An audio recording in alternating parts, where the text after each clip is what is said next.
Difícil, hein? Sei nem por onde eu começo. 1-0, placar super, hiper, mega mentiroso.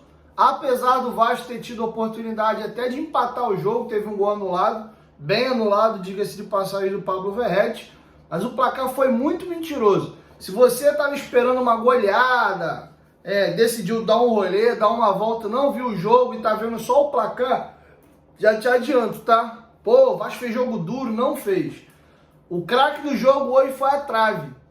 O Atlético Paranaense colocou 4 bolas na trave, fora os ameaços. Léo Jardim fez defesa importante no chute do Bruno Zapelli de fora. O Atlético Paranaense perdeu alguns gols e, por incrível que pareça, o jogo acabou 1-0 numa falha bizonha do Hugo Moura. Talvez, se não é essa falha bizonha do Hugo Moura, a gente poderia ter voltado aí da Arena da Baixada com um pontinho na mochila. Então a gente vai discutir, vai falar um pouco mais sobre a partida. Então deixa o like aí no começo do vídeo. Quem estiver chegando pela primeira vez, já se inscreve aí no canal. Só lembrando a vocês que a rodada segue, temos jogos rolando nesse domingo ainda. Meio de semana temos também rodada aí de Libertadores Sul-Americana. Você que é bom de palpite, corre lá na Betano, que inclusive é patrocinadora aí do Campeonato Brasileiro, o Brasileirão Betano. Aqui no primeiro comentário fixado tem o link da Betano. Você usando a palavra promocional, igual tá passando para vocês aí na tela, Futebolaco,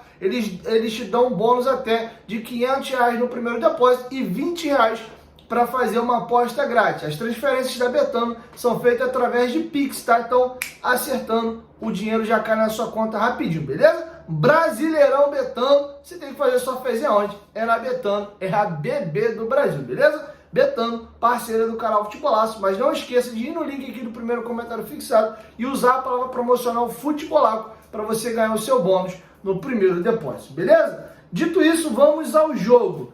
Primeiro tempo, o Vasco foi amassado, mas amassado mesmo, e o placar foi muito mentiroso. O Vasco já podia ter tomado o gol com 2 minutos, 3 minutos, 10 minutos. O Hugo Moura é expulso com 14-15. Depois, com 17 minutos, mais uma bola na trave. 23 minutos, outra bola na trave.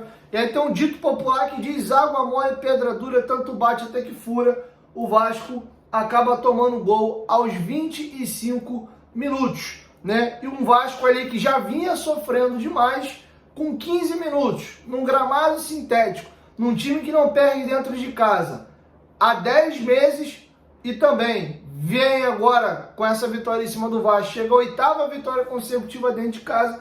Era um roteiro que nós vascaínos já conhecemos. E aqui cabe um parênteses, você vê o apequenamento da instituição, como o Vasco definha ano após ano. É inacreditável. O Vasco só tem uma vitória na história jogando contra o Atlético Paranaense, né, lá na Arena da Baixada, em 2007, tá? Pela Copa Sul-Americana. Talvez vai ter gente que vai estar vendo esse pós-jogo que nem era nascido. A gente está falando já de quase 20 anos, aí, a última vitória do Vasco e única contra o Atlético Paranaense. Tem 17 anos já. É surreal o que fizeram com essa instituição, tá bom? E o Vasco, cara, com aquele velho problema dele de marcação, o Atlético Paranaense com muita facilidade de trocar passes. E eu quero discutir aqui, até fazendo um preâmbulo do jogo como um todo, não vou nem ficar me atendo muito aqui, dividir primeiro, segundo tempo, etc. Cara, a gente tá na mesma situação do ano passado, que é o quê? Para tudo, para tudo, para tudo. Lembra que o Paulo Brax falou assim, ó, a gente vai passar uma linha e agora é daqui para frente. Para tudo e reavalia tudo do departamento de futebol. Tudo que a gente imaginava e pensava a respeito de vários jogadores, a gente tem que deixar de lado, principalmente do ano de 2023, e enxergar o que está acontecendo em 2024, tá? Algumas situações não dá para entender, cara. Não dá para entender. O que o Rossi fez nos últimos jogos para ele garantir a vaga dele de titular? O Ryan, idem. O Ryan, a gente sabe que foi uma forçada da 777 na reunião que eles tiveram com o Ramon Dias. Corretamente, hoje o Ryan sequer entrou em campo. no jogo desse, tendo que correr para trás, marcar o adversário e o Ryan trotando em campo, realmente era melhor ele não ter entrado. Recebendo uma bola perto do gol, ele tem qualidade, tá arriscado ele ter feito um gol, ter arrastado alguém, achado uma assistência, mas para jogar de ponta, não dá. Lembrando que o Ryan gosta muito de jogar de beirada, se ele não mudar a característica dele, ele não tem condição de ser ponta. Ele tem que virar centroavante. Que ali ele tem finalização, tem jogo aéreo, vai no mano a mano com o zagueiro, vai ser até um 9 mais móvel. Mas com essa tirice e com essa preguiça que ele tem adotado nos últimos jogos, não dá para ele jogar de ponta. E aí, cara, um jogador que a gente pedia tanto, que sumiu, o Eric Marcos, ele até faz um jogo ok contra o Fluminense, critiquei ele, a falta... E aí talvez o moleque tenha perdido um pouco de confiança e você acaba transferindo um pouquinho da responsabilidade. Teve umas jogadas que ele se apresentou bem, chegou certinho. Em vez dele finalizar, ele transferia a responsabilidade para um terceiro. Mas hoje, cara, o Eric Marcos errou absolutamente tudo. O Eric Marcos não acertou nada. Ele errou absolutamente tudo. E em cima dessa troca, ele tira o David... ele tira o Rossi, põe o João Vitor, depois ele faz a mexida que ele tira, ele tira o Verratti e põe o Eric Marcos, né? Ele tira o Cocão, bota o Esforza, tira o Verratti e põe o Eric Marcos. O David era o melhor jogador do Vasco em campo, era o único jogador que levava perigo ao Atlético Paranaense, que pegava a bola, fazia a parede. O David está com muita confiança, ele gira em cima do adversário e vai em direção ao gol. O David tem um grande defeito, que é a finalização. Inclusive isso foi muito falado pelos torcedores dos outros clubes que ele passou, que eu trouxe para vocês aqui no canal, no vídeo que a gente fez, trazendo uma análise dele. O David tem sido uma grata surpresa para mim nessa temporada, um jogador que eu não aprovava a contratação dele, e fazendo um grande parêntese, porque eu imagino que um clube que investe mais de 200 milhões em contratações e virou SAF, o meu ataque tinha que ter jogadores de mais peso. Eu nem sou contra ele estar na composição do elenco. Mas você olha o ataque do Botafogo com Luiz Henrique, Savarino, Jefinho, Júnior Santos, Tiquinho. Então é diferença absurda e colossal de um time para o outro. Então, dentro de uma SAF de investimentos altos, eu imaginaria que o Vasco ia trazer jogadores de uma qualidade superior. Mas ele não tem nada a ver com isso. E o David tem cumprido muito bem o seu papel. E talvez até ele mesmo, na descrença dele para com os companheiros, hoje ele abusou de tentar forçar algumas finalizações. Ele olhava para os companheiros e via que não saía muito, ele dominava, arrastava, trombava com um, dois, girava e trazia até para a perna ruim dele, que é a esquerda, tentava chutar meio que de qualquer jeito e acabava errando as finalizações. Mas o Paiva meio que mata o ataque do Vasco ali. O Verratti já vinha brigando muito, mas é um jogo difícil. Nesses jogos, o Verratti é quase -1, porque ele fica muito isolado. Quando essa bola vem no alto, quando ele ganha na cabeça, ele não tem para quem escorar.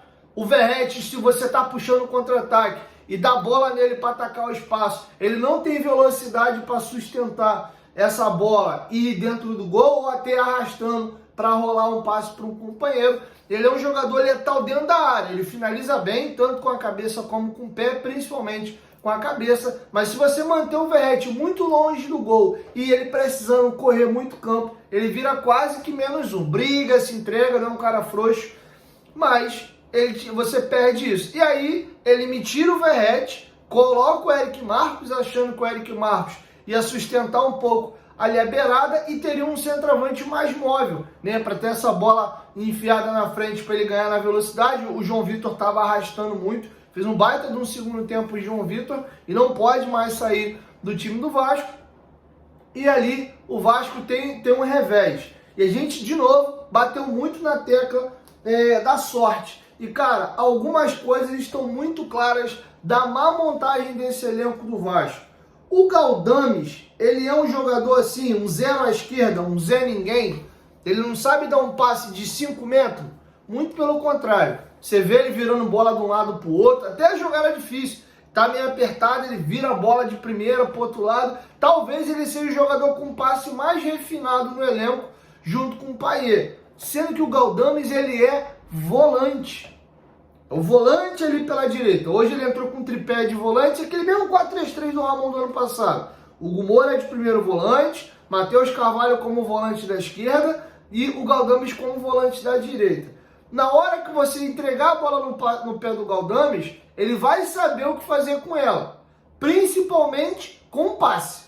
Ele não pega a bola e arrasta e rompe linha e ganha, pegar um jargão aí do futebol americano e ganha jardas para o seu time. Ele não tem essa força. Ele sabe que ele é veloz. Se ele for tentar arrastar, tá arriscado o cara vir pelo lado aqui e tomar a bola dele ou acabar fazendo a falta. Você vê que o David é o contrário. O David, ele procura o mínimo do espaço possível, ele dá o tapa no espaço, porque ele sabe que ele vai chegar. E quando o cara chega junto com ele, ele usa o corpãozinho dele e trava o cara no corpo. Segura, faz a parede, gira para trás ou tenta começar a jogar de novo. Então ele é o carimbador. Ele abre a bola no lateral, ele acha o volante aqui, ele acha o ponta do outro lado. Se o Verratti estiver bem colocado, ele vai achar também. Mas é um jogador sem intensidade nenhuma. Nenhuma. O esforço aqui custou 5 milhões de dólares. Eu falei para vocês no ato da contratação. Alguma coisa errada tem com esse garoto. Porque ele é capitão da seleção argentina sub-23. Ele é titular do News Old Boys, time de primeira divisão da Argentina, com mais de 100 jogos. Por que esse moleque nunca foi vendido para a Europa? É nítido. O Sforza é outro cadeludo? É um cara que não sabe dar um passe, é um cara que não sabe virar uma bola. Não é. Ele tem qualidade com a bola no pé. Lembra um pouco até o Galdames sendo que com a perna esquerda. Mas o Sforza não marca uma tartaruga, pô. Qualquer jogador com mínimo de velocidade, deu um tapa do lado dele, ele não acha. Ele, além de ser lento, ele não tem força. Parece que ele não tem adutor. E o Galdames todo atabalhoado, ele ainda, do jeito dele lá, atrapalhado, ele ainda tenta fazer alguma coisa e chega atrasado toda hora. Porque ele não tem velocidade. Mas o Galdames é muito pesado. Se o Vasco é um time que amassa o adversário com posse de bola, joga no campo o tempo inteiro, você ter o Sforza para iniciar essa jogada, fazer uma espécie de terceiro zagueiro ali, afundar no meio do zagueiro, e ele começar a sair o jogo de forma limpa, beleza. Talvez na mão do Fernando Diniz ele vá rodar. O Fluminense tem muita bola, empurra o adversário, ele acha aqui, acha ali, os jogadores se movimentam tão pertinho, ele vai achar os passes. Mas ele não marca. O Vasco é um time que é muito atacado, é muito pressionado pelo adversário. Quando os jogadores recebem a bola, estão uns muito longe dos outros. E aí você precisa de Davids, de Paulinhos, de jogadores que peguem essa bola e arrastem. Que vai com drible, dribla 1, 2, aí clareia um pouquinho. Porque o Vasco joga muito longe e está jogando muito no contra-ataque. Muito no contra-ataque. Um time com 5 defensores, 3 zagueiros, 2 lateral, aí tu recupera essa bola, tem 5 caboclos afundados na área. Aí às vezes tinha um ponta que já baixou um pouco mais para defender, tem um campo enorme para tu atravessar, com 2, 3 jogadores, um centroavante, que eu já expliquei, que é ótimo, de forma alguma eu tô reclamando do Verratti, mas que nesse jogo de campo pra caramba para correr, contra-atacar, atacar o espaço, o Verratti te entrega muito pouco. E aí o Vasco tem esse problema. E o Vasco tem muito jogador pela metade. Eu tenho batido muito nessa tecla e vou repetir. O elenco do Vasco é muito mal montado. E eu vou emitir uma opinião aqui, que eu falei no grupo de WhatsApp de membros do canal. Um monte de gente virou nariz e eu não tenho problema nenhum de ser impopular. Eu morro abraçado com as minhas convicções. Eu não vou ficar mentindo nem falando aquilo que vocês querem ouvir. E opinião é subjetiva. Tem problema nenhum. Não é porque eu penso de um jeito eu tô certo e você pensa de outro tá errado. É só ponto de vista e a gente tem que respeitar o de cada um. Dentro da mediocridade desse elenco do Vasco, principalmente se falando de volante e a dificuldade que o Vasco tem de proteger a sua zaga, gostando vocês ou não, dentro desse elenco horroroso que o Vasco tem, principalmente nessa questão do meio-campo, o Zé Gabriel tem que jogar. Ele é um cara que te dá um equilíbrio e te ajuda a marcar. Pô, Diego, mas o Zé Gabriel caiu muito em 2024. Vamos relembrar o contexto do Vasco de 2024? O Ramon Dias com aquela maluquice de 5-2-3, Paê não marcava nenhuma tartaruga, o David voltava um pouquinho aqui até o meio, o Verratti ficava na dele, a linha de 5 afundada na área, e aí o Zé Gabriel com o Galdames do lado dele, que é outro que não marca nenhuma tartaruga também. Aí ficava o Zé Gabriel e o Galdames contra 3, 4 jogadores o tempo inteiro. E o pior, que o companheiro dele ainda é um cara que marca fofo. Aí o torcedor já não gosta, ele já vem com o apelido lá do Internacional, já tem uma pegação de pé. Na hora que dá merda, tem os queridinhos para se passar o pano e tem também os que a galera já não gosta para dar uma porrada. E o Zé Gabriel tá na lista dos jogadores já que o torcedor tem uma implicância. Eu, nesse time do Vasco, com essa dificuldade que a gente tem de marcar, a minha bateria tá acabando, só botar o carregador aqui, e com esses jogadores que nós temos hoje dentro do elenco, eu colocaria sim o Zé Gabriel de volta no time. Ele ajuda a proteger um pouco mais na nossa defesa, tá bom? Então era um comentário que eu queria fazer. Algumas coisas ficaram claras. O João Vitor não pode sair do time. Ele te dá velocidade, recomposição. Ele é um elemento surpresa, ataca ao espaço. A gente tem que pensar o que a gente vai fazer. O Paulo Henrique tá mal demais. O primeiro tempo do Paulo Henrique, apesar de uma jogada até bonita dele, um cruzamento de esquerda, né, que o zagueiro do Furacão raspa na bola e o Verratti contando com o toque dele. Se ele ficasse um pouquinho mais ligado, dava até para ele conferir, porque a bola abaixou. Mas enfim, foi a única jogada que o Paulo Henrique acertou.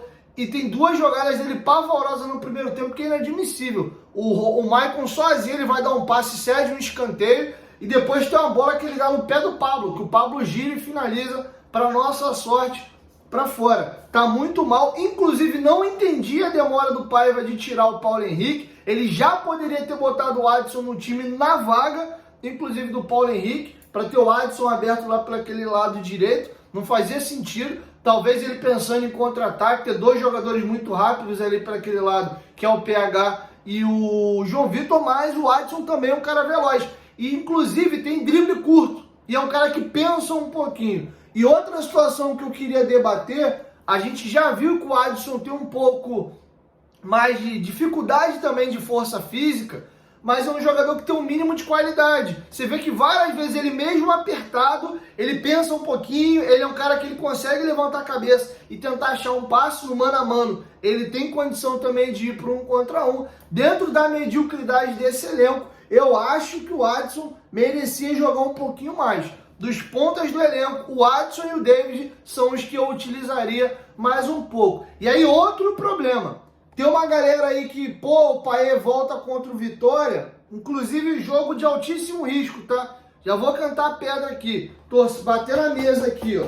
Se Deus quiser, não vai acontecer. Se o Vasco perder pro Vitória, que é muito corriqueiro, dentro de São Januário, e a gente já tá fazendo o jogo da vida, tá? Porque o campeonato do Vasco agora é contra rebaixamento, é um confronto direto em casa. O Vasco tem que vencer esse jogo de qualquer jeito. Se o Vasco perder por Vitória em São Januário, dentro dessa sequência, engatando uma quinta derrota consecutiva, o pau vai comer em São Januário. A gente vai ver cenas igual do ano passado, daquela confusão que deu e o estádio foi interditado. Pode anotar, inclusive você que está pensando em ir a São Januário, pense nisso antes de comprar ingresso. É um jogo de altíssimo grau de risco. A gente sempre torce para o melhor, para dar certo, mas a gente também tem que pensar, infelizmente, no pior cenário, e ele é tangível. Vocês viram aí como é que foi o jogo do Criciúma. E a atmosfera está tão pesada que nesse momento tudo tende a puxar um pouco para baixo, tá bom?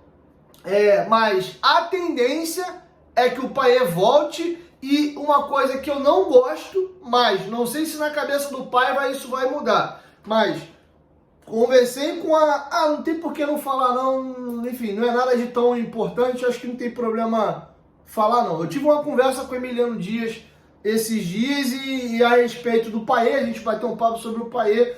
Eu falei, cara, por que o Paê não joga centralizado? Até lembrei uma pergunta que eu fiz para ele numa mini coletiva que teve, sei lá, um mês atrás, pouco depois não, tem mais de um mês, pouco depois da eliminação do Vasco para o Nova Iguaçu, teve um treino aberto à imprensa. Eu fiz uma pergunta para ele sobre o Payet. Por que o Payet não joga descentralizado e fica sempre aberto ali pela esquerda? Ele até cita, né, numa das respostas anteriores, que o Payet é um dos melhores camisa 10 do Brasil e tal. Eu até falei, bom, vocês falam muito que o Payet é um 10, mas ele só joga aberto. Inclusive é um questionamento que muita gente faz. Por que ele não joga centralizado? E a resposta que ele me deu é que o Payet não gosta. O Payet gosta de jogar aberto. A vida inteira ele foi ponta esquerda. Ele é um jogador, um ponta construtivo. Ele tem a enfiada de bola, ele tem a tabela, ele bate falta, ele lembra muito esse camisa 10, porque ele é um cara muito criativo e de muita assistência. Sendo que o Payet, a carreira dele inteira, ele sempre jogou aberto ali pelo aquele lado esquerdo. Ah, ele já jogou em outra posição? Já. O Sampaoli, no último grande ano do Payet com a camisa do Olympique, ele e Gerson eram os dois melhores jogadores do time. Com o Sampaoli, o Payet jogou de centroavante. Um 9 móvel, né? O pessoal chama de falso 9. Ele era esse último jogador, ele fazia a função do Verratti e ele saía da área muitas das vezes para dar espaço para os pontas entrarem. E às vezes ele baixava aqui para pifar os companheiros e foi artilheiro do Olympique de Marselha na temporada.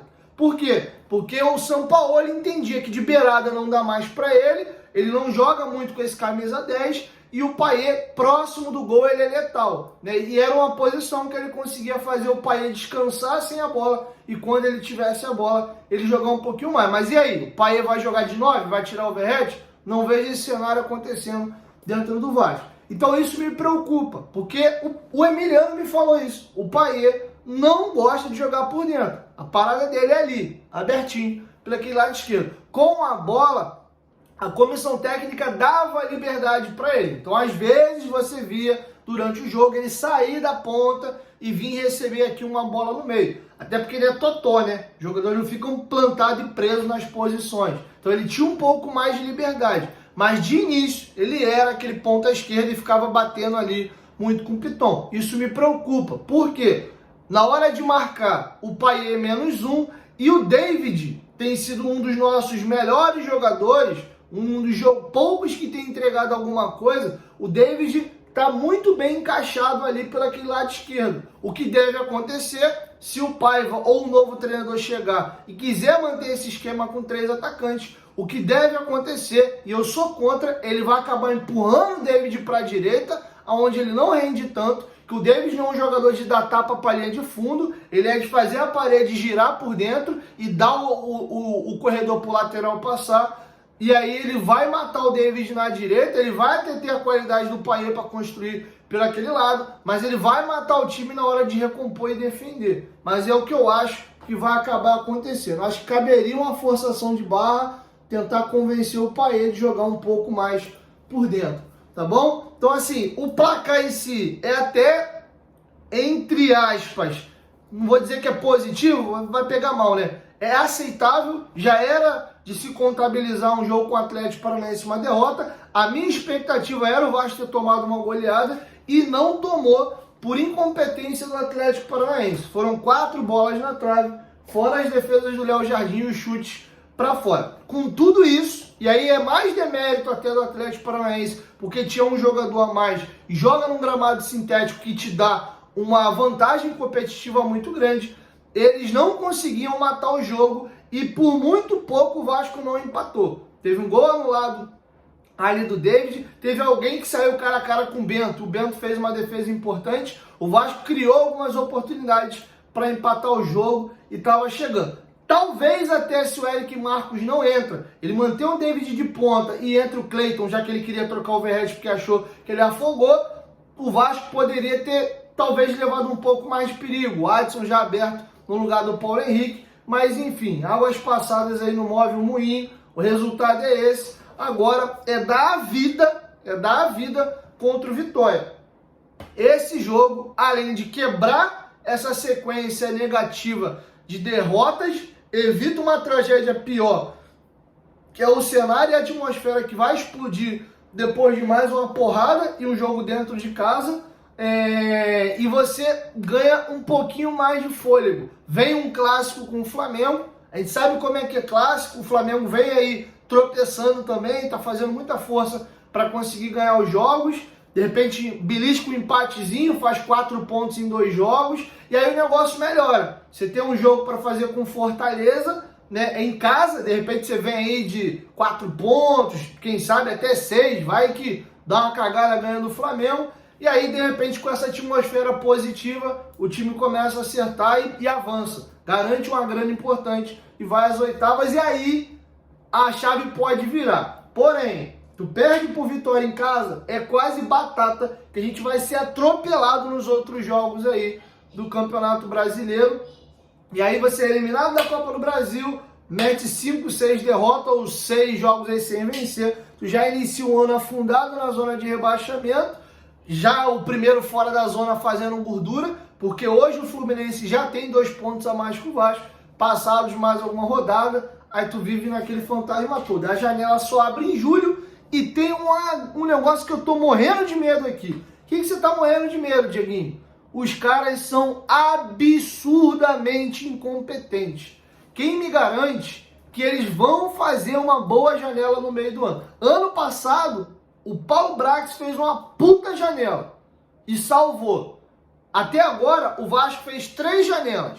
Uma no início de 23, uma no meio de 23 e uma no início de 24. Das 3 janelas, só do meio do ano passado que foi boa, foi do Paulo Brax. O Paulo não tá mais. Hoje o Pedro Martins, que é um profissional que chega ao Vasco, a gente não pode falar nem A nem B dele, vamos esperar ele trabalhar no Vasco, vamos ver qual vai ser a competência dele nessa janela do meio do ano, tá? Esse mês de maio é fundamental pro Vasco ter um restante de temporada aí de merda, eliminado já da Copa do Brasil, afundar na zona de rebaixamento ou começar de repente ser essa virada de chave. Mas, pelo amor de Deus, é fazer o básico e entender que antes de jogar e de ter a bola, a gente tem que pensar primeiro em marcar e quem são os nossos melhores guerreiros para fazer essas funções.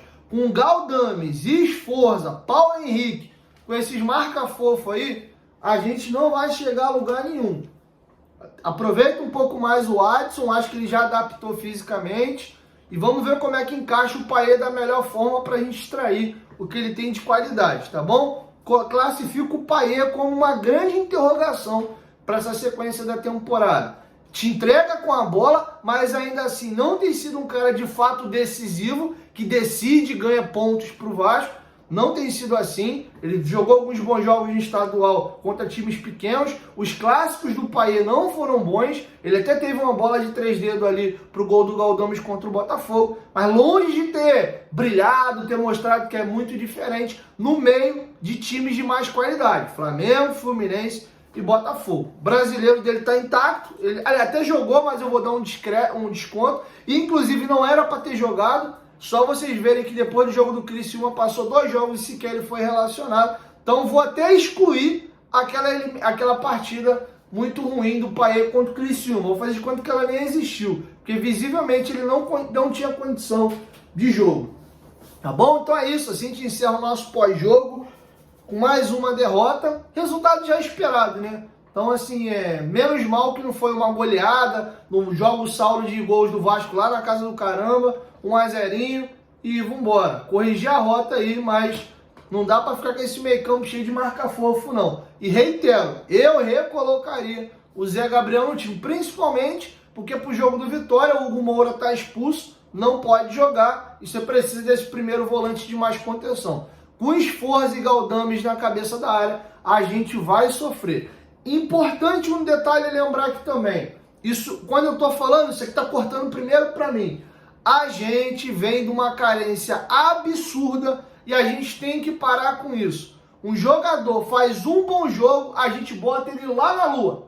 O Matheus Carvalho fez um partidaço contra o Grêmio e eu lembrei, falei, olha, o Matheus tem qualidade, é o nosso volante mais dinâmico, ele tem que ser titular e não estou pedindo para ele sair do time, mas eu acho que ele vai oscilar. Mas a gente é tão carente que a gente já alça o cara numa prateleira lá em cima. O Hugo Moura meteu uma bola na área contra o Fluminense e o Verratti faz o gol. pronto, é melhor volante que a gente tem, vai acertar o meio-campo, meu Deus, não é lá essas coisas, já é muito melhor do que os volantes que a gente tem aqui. Ele toma um come do Bolasie bizonho no lance do gol do Criciúma, ele é expulso de forma tosca hoje e teve alguns jogos já que ele já vem entrando de primeira, tomando uns dribles meio sem noção, e a gente já começa a jogar o cara para baixo. O Galdame jogou um jogo contra o pior time do Campeonato Carioca, inclusive foi rebaixado com 0 pontos, eu nunca vi isso na minha vida. Eles enfiam as bolas, acham um espaço, meu Deus, achamos o volante. Faz um golzinho contra o Botafogo, ele faz gol, grita, né, é espalhafatoso, pronto, é um puta volante. Tempinho tá passando, a gente tá vendo por que ele não rodou na Europa. Jogador dos anos 70, 80, 90. Nem 90, 70, 80. Lento, moroso, tem bom passe, vira o jogo, mas sem força nenhuma. Joga de calça jeans molhada. É outro que parece que não tem adutor também. Então, assim, a gente tem que parar um pouco com isso. E até a galera que tá chegando nova, vamos deixar jogar primeiro para depois falar. O David, eu me incluo nesse pacote. Muito em função do investimento que o Vasco tinha para fazer. Eu esperava um Luiz Henrique, um Savarino, né? Jogadores desse tamanho. Esperava com a SAF gastar alto, trazer jogador de umas prateleiras mais altas. Então o nome do David me incomoda. E acho que ele está até muito bem. Mas mesmo ele estando muito bem, eu gostaria de ter um ponta melhor do que ele, mais decisivo, e ele ser uma boa opção de banco para poder encorpar o grupo e o elenco. Tá bom? Então tá muito bem. E o Paulinho, quando chegou ano passado, desconhecido, passou-se o tempo, a gente vê que, na minha opinião, ele, depois do Payet, falando aí de qualidade técnica, é o nosso melhor jogador, tá bom? Até o próprio Payet, é bom a gente ligar as parabólicas e entender se com 37 anos vindo numa lesão de joelho, se realmente vai dar pra gente contar muito com ele, pensando que ele quer jogar de ponta e a gente tem um futebol muito físico. O Vasco está sendo atropelado pelos adversários, principalmente no centro do campo, e em 2 quesitos, força e intensidade, tá bom? Quero te ouvir, deixe sua opinião aqui embaixo nos comentários, mas é muito preocupante a situação do Vasco, valeu? Tamo junto!